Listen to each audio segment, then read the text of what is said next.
Welcome to Sharing Love and Loss with Robin Alexis. I am your host, Robin Alexis. As a mother who has birthed 2 sets of twins and then buried one from each set, I'm very familiar with the shock of experiencing loss. Loss can present itself in many ways. It can be the loss of a baby, person, beloved pet, health, career, and more. How do each of us in our own unique ways cope with loss? This show is an opportunity for us to share our experiences with what we have loved and what we have lost. If you would like to be a guest on Sharing Love and Loss with me, Robin Alexis, you can email me at spiritladyrobin@gmail.com. That's spiritladyrobin@gmail.com. Please learn more about me at my website, robinalexis.com.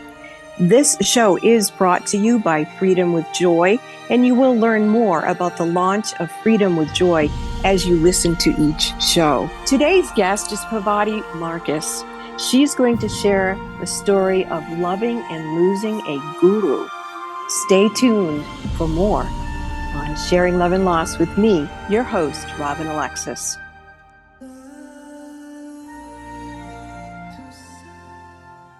I am Joy Air, and I am so happy to be sponsoring Sharing Love and Loss with Robin Alexis. I am also a producer of the upcoming film Eye of the Orca with Tower 15 Productions. Award-winning filmmaker Callie Gilbert invited me to join her, and now I am inviting you to join us too. Visit tower15productions.com/Eye of the Orca to learn more.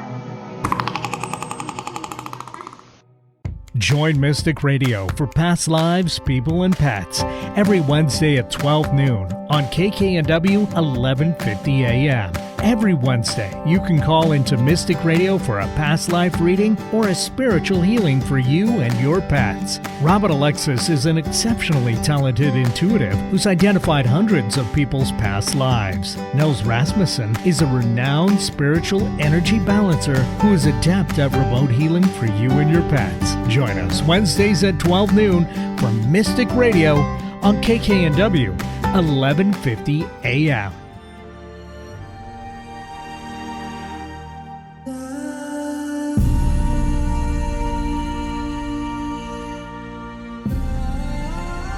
Today's courageous guest, who's willing to share her story of love and loss, is Parvati Marcus. Thank you for joining us, Parvati.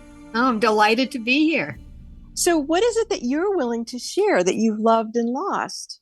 Well, undoubtedly, the biggest love of my life was and still is Neem Karoli Baba, a saint in India who I was with in 1971 and 1972.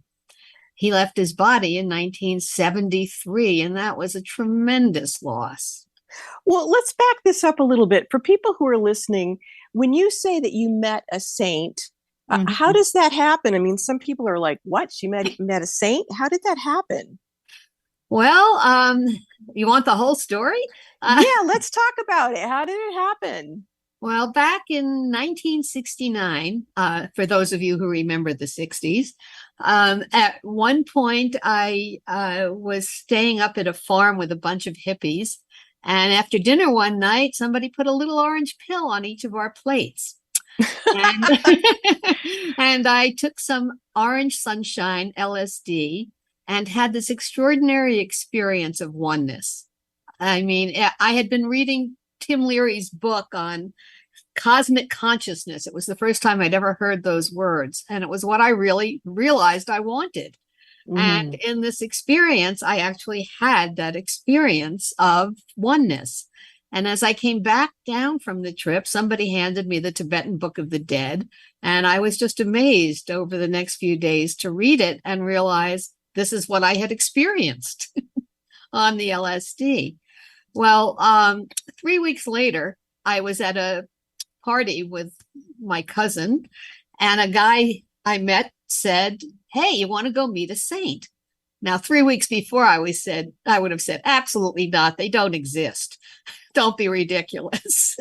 But because of the LSD experience, I was willing to experiment. So I said, sure, let's do it. So he drove me down to New Hampshire and we drove up to Ram Dass's father's farm. For those who don't know who Ram Dass is, he was the former Richard Alpert, who was a psychology professor at Harvard with Timothy Leary. And then Oh my gosh. Wow. Never knew that. and they both got fired from Harvard Oh. for their experiments with students and LSD. Wow. Anyway, there was Richard Alpert had gone to India, had met Neem Karoli Baba, and had come back as Ram Dass, which means servant of God. Mm. And this is where this guy took me. This is who he took me to meet. When we drove up the driveway of Ram Dass's father's farm, a gentleman farm, I should say, in New Hampshire, Ram Dass was standing at the front door wearing a long white robe with his white beard, running a mala through his hand, which I didn't know at the time was a mala, standing there in his bare feet. I mean, I'd never seen anybody like him, but the most amazing thing was this enormous light that was coming through his amazing blue eyes. And all I could see when I looked at him was light. And I wasn't stoned. I hadn't dropped anything. I hadn't smoked anything. And all I could see was light. And I couldn't even talk. Fortunately, he said to the guy I was with, well, go around, meet some people that are here, and tonight we'll all gather together and talk. And everybody I met, there were only maybe a dozen people there at the time. These are the people who later became Krishna Das, and some people may know him through his chanting. And all these other people that became my closest friends over the next 5 decades of my life. And that evening, Ram Dass was talking. Anyway, the next day I moved in. That was just very simple. I just moved in. So and I followed your heart. You followed your intuition, and boom, there you were. There I was, And in a few days later, I became Ram Dass's secretary, because when he asked if anybody could type, I raised my hand. And I started, answering the letters that he was getting, the old snail mail he was getting from people back then. Anyway, by the end of that summer, when we had to leave, there was no more camping out. It was getting a little chilly in New Hampshire. I realized, and we all did, those of us that were there, that whatever Ram Dass had gotten in India, from whoever he had gotten it from, was what we wanted. And 2 years later, I was in India with Maharaji. Now, that is an extremely fascinating story. Where in this timeline did it happen that you were working with Ram Dass with the book Be Here Now? That was after that summer at his father's farm, after the summer of '69. Was it before or after you went to India and actually met? It was before India. Okay. It was when I came back to New York. I had to get a job so I could make money and eventually go to India. And while I was working, Ram Dass was writing his story part of Be Here Now, the first part of the book. And he was handwriting it. And he would send me his handwritten pages, and I would type them up for him and sort of gently edit them and send them back to him. So literally the first book I ever worked on was Be Here Now. This is so fascinating. Now, why don't we go back to what was it like when you first met Maharaji? What was it like? Oh, it was extraordinary. By that time, 2 years after I met Ram Dass had gone by. And during that time was when a lot of the teachers, the gurus from India were coming to the West. So I had spent time with Swami Muktananda. When I had gotten to India, I had spent time with Sai Baba, Satya Sai Baba. And each and others that I met along the way. And each time I wondered what was wrong with me, why I couldn't open my heart, why I couldn't touch their feet and feel good about it, you know? Mhm. And I kept thinking it was because something was wrong with me. But when I met Maharaji, I mean, there was this total moment of surrender to just this overwhelming, unconditional love that I was experiencing in his presence. So And this is when you experienced love. Was this for the first time? Like that I mean, you said you had a cosmic experience when you were using the drug, but when right. you met Maharaji, was that like the first moment you experienced true unconditional love? Oh, absolutely. I mean, none of us grow up with unconditional love. I mean, Mhm. our parents, no matter how loving they may be, you know, whatever love relationship we've had, they're always conditional on some level. But with Maharaji, it was just the sun shining. So did it envelop you? You know, did you feel seen? Did your body Well, tingle? well, not only did I feel seen, but I mean, you're sitting in front of somebody who lets you know that he knows literally everything about you and Oof. he absolutely loves you. So there was no shame. Like, you know, I was born and raised Christian, and I was taught to be ashamed of who I authentically was because you Mhm. had to follow a structure to be accepted. And what you're telling me is when you met Maharaji, none of it wasn't like that at all. There was no like prerequisite. It just was love. It was just love. I mean, it was the kind of love that is the essence of the universe. Oof. It was, Wow. um, I think Dr. Larry Brilliant said it really best. He said, you know, when I was in front of Maharaji, I mean, he was a saint. It was his job to love us all. But Ah. the true miracle was that when I was in front of Maharaji, I loved everyone. Ooh. Wow. So you got to experience, you, you felt like he felt. Is that what you're saying? Absolutely. Absolutely. Now, Yeah. It was how does living, that last? well, it certainly lasted in his presence. Okay. Okay. And then, of course, he left his body. Well, let's talk about that after we come back from break. Does that sound good to you, Pavati? Sounds good.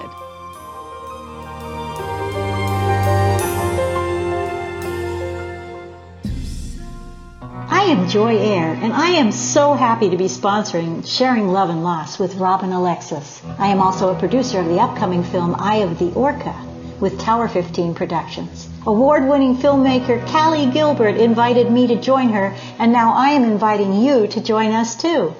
Visit tower15productions.com/Eye of the Orca to learn more.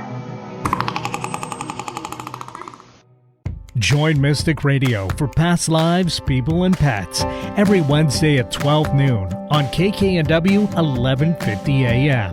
Every Wednesday, you can call into Mystic Radio for a past life reading or a spiritual healing for you and your pets. Robin Alexis is an exceptionally talented intuitive who's identified hundreds of people's past lives. Nels Rasmussen is a renowned spiritual energy balancer who is adept at remote healing for you and your pets. Join us Wednesdays at 12 noon for Mystic Radio on KKNW 1150 AM.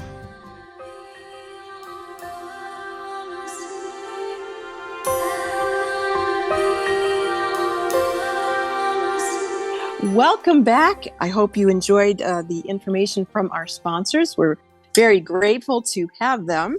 And now, why don't you tell us now, Pavati, what was it like when Maharaji left his body? Well, first of all, it was a massive shock. I mean, we always felt like he was eternal.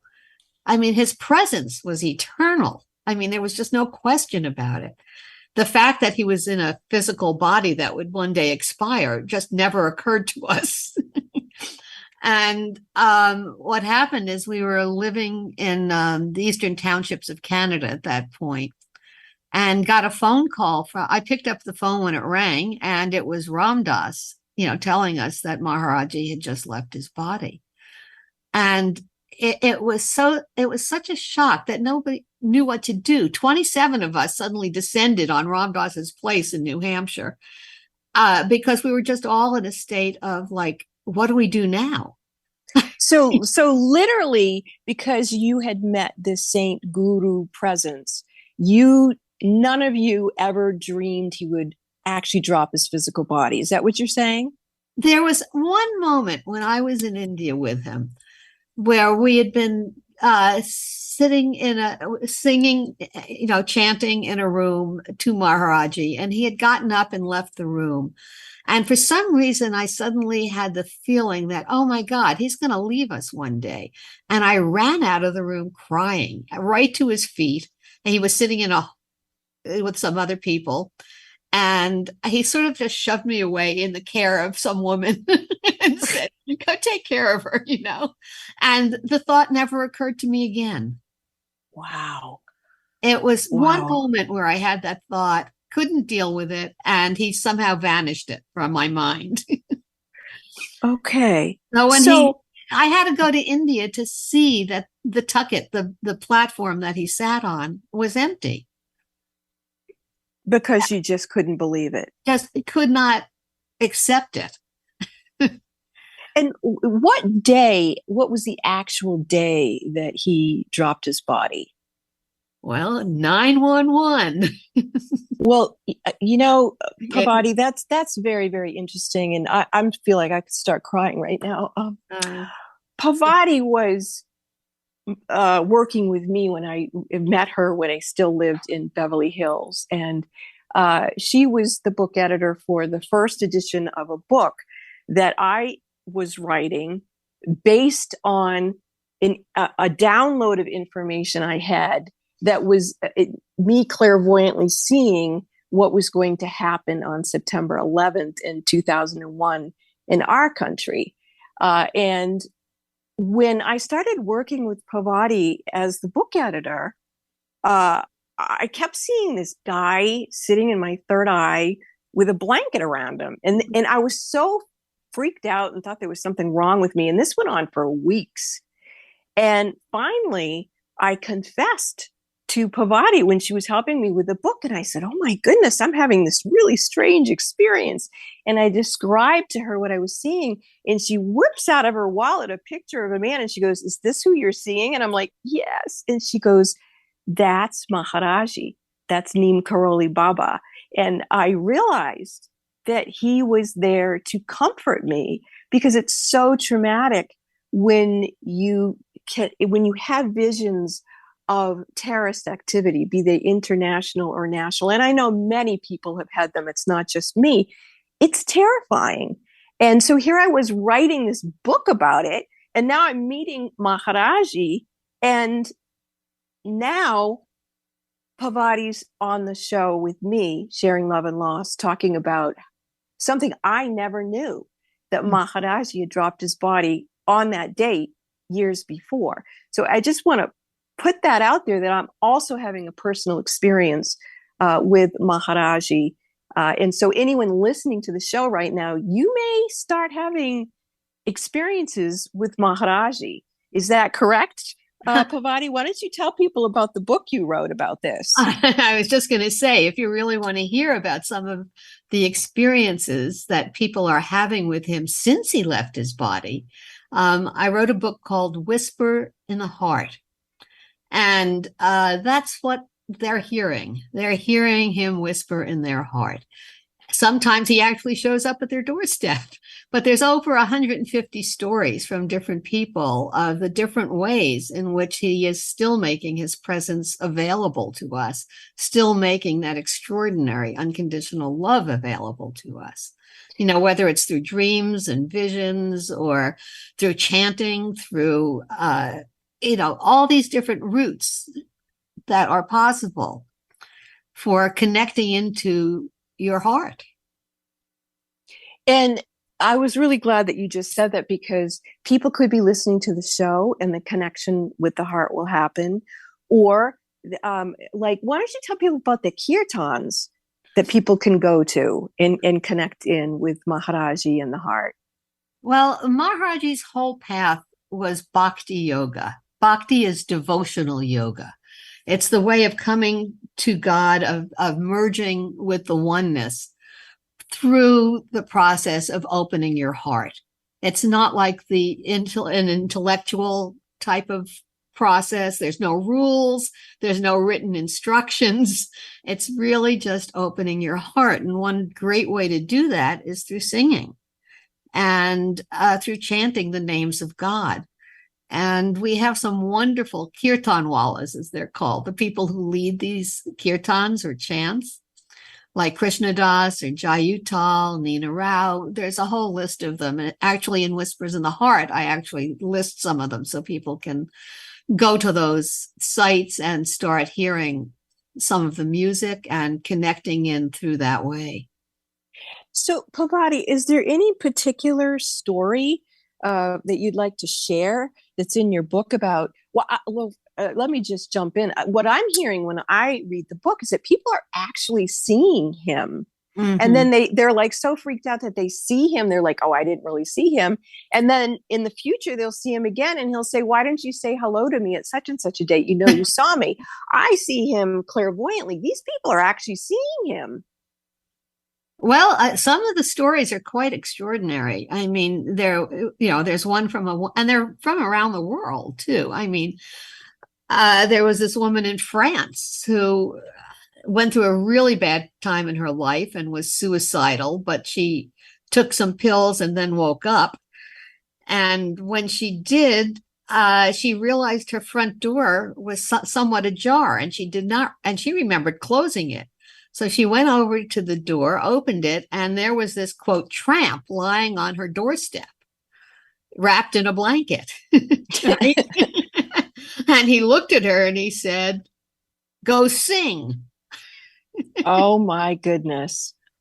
And she went to her computer to go put on YouTube, where she always listened to like classical music. And instead of classical music came up, Krishna Das appeared. And right behind the picture of, right behind Krishna Das, she could see a picture of, quote, the tramp that was lying at her doorstep.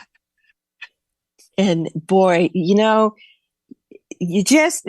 there's no explanation for these things, even though you have done it very well. It's experiential. So anyone listening to this, if you want to learn more how to connect not only with Pavati and this book, Whisper in the Heart, the ongoing presence of Neem Karoli Baba, but Pavati has other books as well. There's one in particular I adore. It's called Isabella Castaspella. If there's anyone out there who is a grandparent or an auntie or a mom or dad, you're going to want to also get that book for the children in your life and for your own inner child.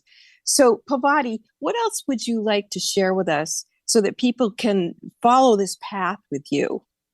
Well, the other book that I want to mention is the first one I did, called Love Everyone. And those are interviews with the Westerners who actually went to India and spent time with Maharaji in person. And so that's sort of, the trouble with that book is people get spiritual FOMO, which I have learned from my younger compatriots means fear of missing out. It's like, oh, if only I had been in India with Maharaji. Or now it's like, oh, if only I had met Ram Dass while he was still alive. Mm-hmm. But Whisper in the Heart takes it to the point where you realize you can still meet Maharaji. You can still feel that presence. You can still experience that love, even though the physical body is gone. Well, Pavati, thank you so much for your devotion to keeping alive the energy, the purity, the messages, the love of this beautiful saint, Neem Karoli Baba.